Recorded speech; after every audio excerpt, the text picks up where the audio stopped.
أعوذ بالله من الشيطان الرجيم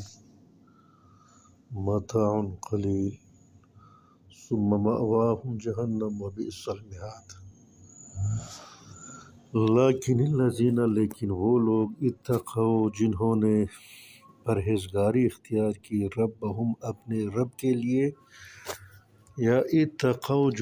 جو ڈرتے رہے ربہم اپنے رب سے، تقوی بمعنی پرہیزگاری، تقوی بمعنی ڈرنا۔ تو فرماتے ہیں اس سے پہلی جو آیت تھی اس میں فرمایا کہ دنیا کا جو سامان ہے وہ انتہائی کم ہے، آخرت کے مقابلے میں اس کا کوئی حیثیت ہی نہیں۔ اب ذہن میں یہ وہم آتا ہے، یہ خیال پیدا ہوتا ہے کہ دنیا کا جو متاع اور سامان اس کی حیثیت ہی نہیں، تو اللہ جل شانہ کے راہ میں ان کو خرچ کرنے یا اپنی عبادت کے لیے اس دنیاوی اشیاء کو، مال کو خرچ کرنے میں کیا فائدہ ہوگا؟ تو اللہ جل شانہ فرماتے ہیں اس مال کو اس طریقے پر اگر آپ لگا لیں، یا اس مال کو آپ اس طریقے پر آپ لے لیں، آپ کما لیں جو اللہ جل شانہ نے بتایا ہے،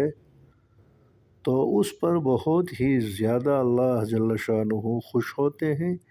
صحیح طریقے سے، جائز طریقے سے مال کمانا اور اللہ جل شانہ کی راہ میں وہ مال خرچ کرنا، تو فرماتے ہیں جو وہم ہے انسان کے ذہن میں کہ دنیا کا جو مال و متاع ہے یہ انتہائی قلیل بے حیثیت ہے، تو اللہ جل شانہ فرماتے ہیں یقیناً بے حیثیت ہے۔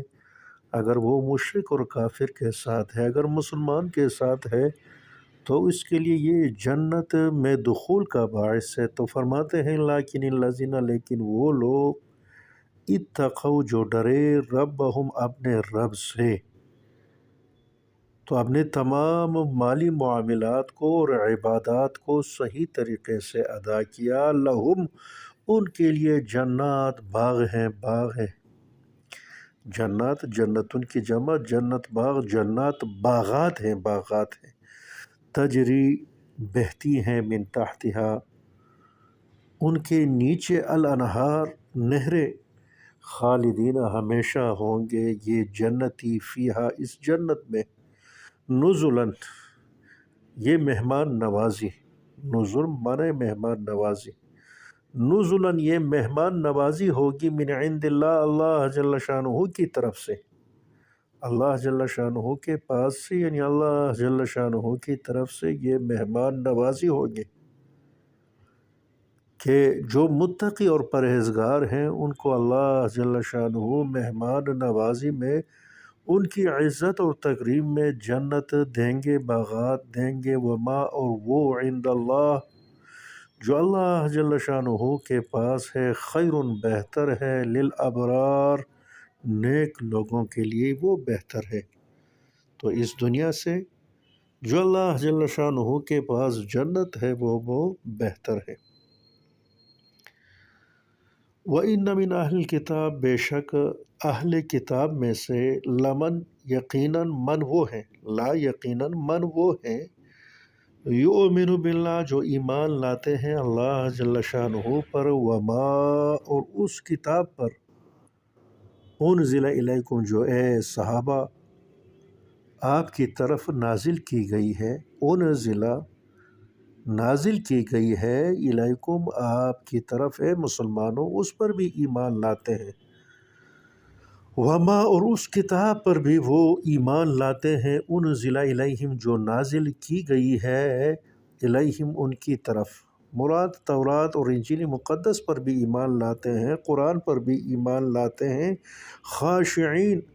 ڈرتے ہیں، للہ اللہ جل شانہ سے،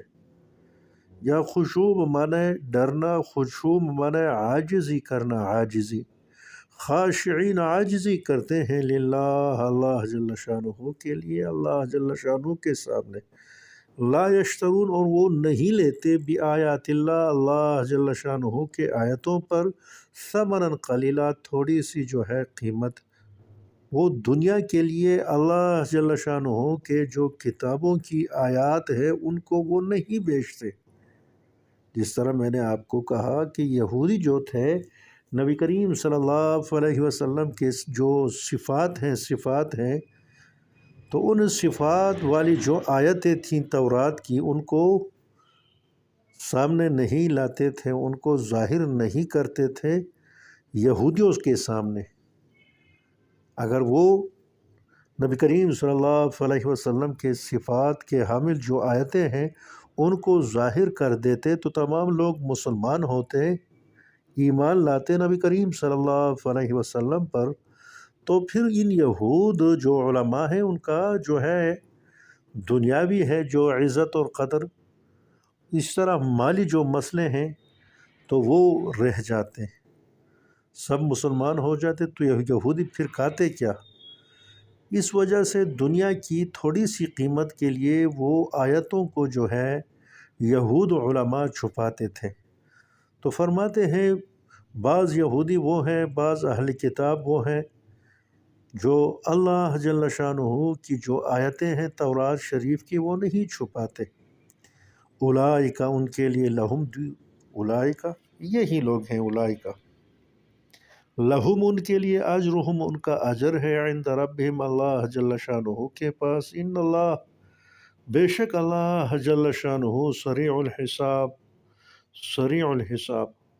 تیز ہے حساب میں، یعنی جلدی حساب لینے والے ہیں اللہ جل شانہ۔ تو شان نزول کے بارے میں فرماتے ہیں کہ یہ آیت کا جو شان نزول ہے تو وہ عبداللہ ابن سلام اور آپ کے ساتھیوں کے بارے میں ہوا ہے، اس آیت کا جو ہے نزول۔ عبداللہ ابن سلام رضی اللہ تعالیٰ عنہ تورات انجیل مقدس کے بھی وہ عالم تھے، قرآن کے بھی وہ عالم تھے، پھر ایمان لائے محمد مصطفیٰ صلی اللہ علیہ وسلم پر۔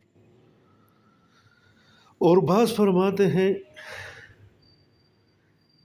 کہ 40 نجرانیوں کے متعلق یہ آیت نازل ہوئی ہے، جس میں 32 حبشہ کے رہنے والے تھے اور 8 رومی تھے۔ یہ سب پہلے حضرت عیسیٰ علیہ السلام کے مذہب پر تھے، انجیل مقدس پر عمل کرتے تھے، پھر رسول اللہ صلی اللہ علیہ وسلم پر ایمان لے آئے۔ اور امام بغوی جو ہے وہ فرماتے ہیں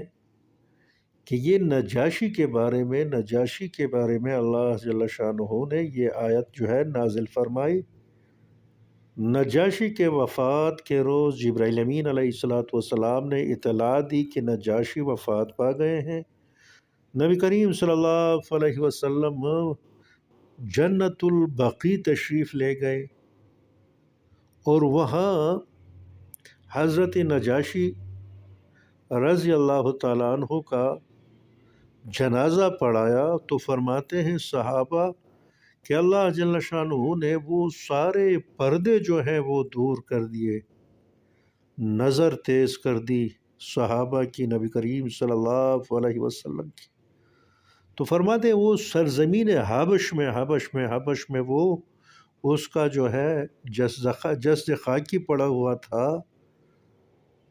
اور نبی کریم صلی اللہ علیہ وسلم اور صحابہ کو صاف وہ جو ہے وہ اس کی جسد خاکی جو ہے وہ نظر آ رہی تھی۔ اس طریقے سے نبی کریم صلی اللہ علیہ وسلم نے جنازہ پڑھا۔ تو اس کو غائبانہ جنازہ نہیں کہا جا سکتا، کیونکہ نبی کریم صلی اللہ علیہ وسلم سے اس کا جو ہے جسد خاکی وہ غائب نہیں تھی، بلکہ بالکل ظاہر تھی، اللہ جل شانہ نے ظاہر کیا تھا۔ تو بعض منافق یہ کہنے لگے کہ نجاشی عیسائی تھے اور یہ نبی کریم صلی اللہ علیہ وسلم اور اس کے ساتھ جو صحابہ ہیں تو اس نجاشی کے لیے خفا ہیں اور ان کا جو ہے نماز جنازہ پڑھا رہے ہیں، تو اس کے بارے میں بعض مفسرین فرماتے ہیں یہ آیت نازل ہوئی تو فرماتے ہیں وَإِنَّ مِنْ أَهْلِ الْكِتَابِ، بے شک اہل کتاب میں سے لمن وہ لوگ ہیں یؤمن باللہ ایمان اللہ پر لاتے ہیں، وما اور اس کتاب پر انزل الیکم جو نازل کی گئی ہے، الیکم آپ پر اے مسلمانوں، یعنی قرآن پر بھی ایمان لاتے ہیں، وما اور اس کتاب پر بھی انزل الیہم جو ان کی طرف نازل کی گئی تھی۔ جس طرح میں نے کہا کہ نجران کے وہ 40 افراد جو پہلے عیسائی تھے، تورات پر ان کا ایمان تھا، پھر انہوں نے ایمان لایا محمد مصطفیٰ پر اور قرآن کریم پر۔ یا میں نے بتایا آپ کو کہ عبداللہ ابن سلام اور اس کے ساتھی جو تھے تو وہ انہوں نے ایمان لایا تھا تورات پر، تورات کے جو ہے وہ عالم بھی تھے، پھر قرآن پر انہوں نے ایمان لایا، خاشعین للہ، وہ عاجزی کرتے ہیں اللہ جل شانہ کے لیے۔ یا میں نے آپ کو بتایا کہ یہ حبشہ کے جو ہے وہ بادشاہ تھے نجاشی کے بارے میں یہ آیت نازل ہوئی کہ وہ اپنے جو انجیل مقدس جو عیسائیوں پر نازل کی گئی تھی اس پر بھی ایمان لائے تھے انہوں نے، اور قرآن پر بھی انہوں نے ایمان لایا تھا۔ لا یشترون نہیں لیتے بآیات اللہ، اللہ جل شانہ کے آیتوں کے مقابلے میں ثمنا قلیلا تھوڑی سی قیمت دنیا نہیں لیتے۔ اولئک ان لوگوں کے لیے، اولئک ہی لوگ ہیں، لہم ان لوگوں کے لیے اجرہم ان کا بدلہ ہے، اجر ہے، عند ربہم اللہ جل شانہ کے پاس، ان اللہ بے شک اللہ جل شانہ سریع الحساب جلد حساب لینے والے ہیں۔ پھر فرماتے ہیں یا ایھا الذین، ہے وہ لوگ آمنو جو تم نے ایمان لایا ہے، یا ایھا الذین، ہے وہ لوگ آمنو جو ایمان لائے ہو، ایمان والو، اسبرو صبر کرو، یا ایھا الذین آمنو، ہے وہ لوگ آمنو جو ایمان لائے ہو، اسبرو صبر کرو۔ تو دین کے بارے میں قرآنی احکام پر عمل کرنے کے بارے میں مشکلات کا شکار ہوں گے مشرکوں کے ہاتھوں سے، منافقین کے ہاتھوں سے، تو آپ اسبرو صبر کرو ان تمام شدائد تکالیف پر۔ یا یہ معنی ہے کہ اب قرآن کریم اور نبی کریم صلی اللہ علیہ وسلم جو آپ کو حکم دیتے ہیں وہ آپ کے خواہش کے خلاف ہوگا، تو جو احکام آپ کے خواہشات کے خلاف ہیں اس پر عمل کرو اور صبر کرو، اپنے خواہشات کے مقابلے میں صبر کر کے جو ہے عمل کرو نبی کریم صلی اللہ علیہ وسلم کے سنتوں پر، اللہ جل شانہ کے احکام و فرامین پر۔ وصابرو، اور اس طرح فرماتے ہیں وصابرو، مصابرہ، تو مصابرہ ایک دوسرے کے مقابلے میں جمے رہنا، جنگ میں ایک دوسرے کے مقابلے میں وہ جمے رہنا، ثابت قدم رہنا۔ تو یہاں فرماتے ہیں وصابرو وصابرو، اور مضبوط رہو، جمے رہو مشرکین کے خلاف، کفار کے خلاف جو ہم آپ سے لڑتے ہیں۔ ورابطو، مرابطہ، تو مرابطہ یہ کہا جاتا ہے کہ مرابطہ، ربط اور مرابطہ، گھوڑوں کو تیار کرنا، گھوڑوں کو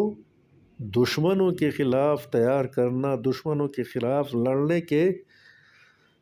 یا دشمنوں کے خلاف لڑنے کے لیے تیار کرنا۔ تو فرماتے ہیں یا ربط کا معنی جس طرح میں نے آپ کو بتایا جو عام مستعمل ہے لغت میں، باندھنا، مراد سرحدوں پر گھوڑے باندھنا۔ ورابطو، تو آپ جو ہیں وہ گھوڑوں کے ذریعے سرحدات کی حفاظت کرو، یا ورابطو جس طرح میں نے آپ کو بتایا کہ گھوڑوں کو تیار کرنا یا خود کو تیار کرنا جنگ کے لیے، تو فرماتے ہیں ورابطو، تو مفسرین معنی فرماتے ہیں اس کا، اور جنگ کی تیاری کرو، اور بار فرماتے ہیں رابطو، سرحدات کی نگرانی کرو، سرحدات پر جو ہے گھوڑے دوڑاؤ، واتقوا اللہ، اللہ جل شانہ سے ڈرو، لعلکم تاکہ تم تفلحون کامیاب ہو جاؤ، مراد حاصل کرو، اللہ جل شانہ کی رضا حاصل کرو، اس طریقے سے تفلحون آپ کامیاب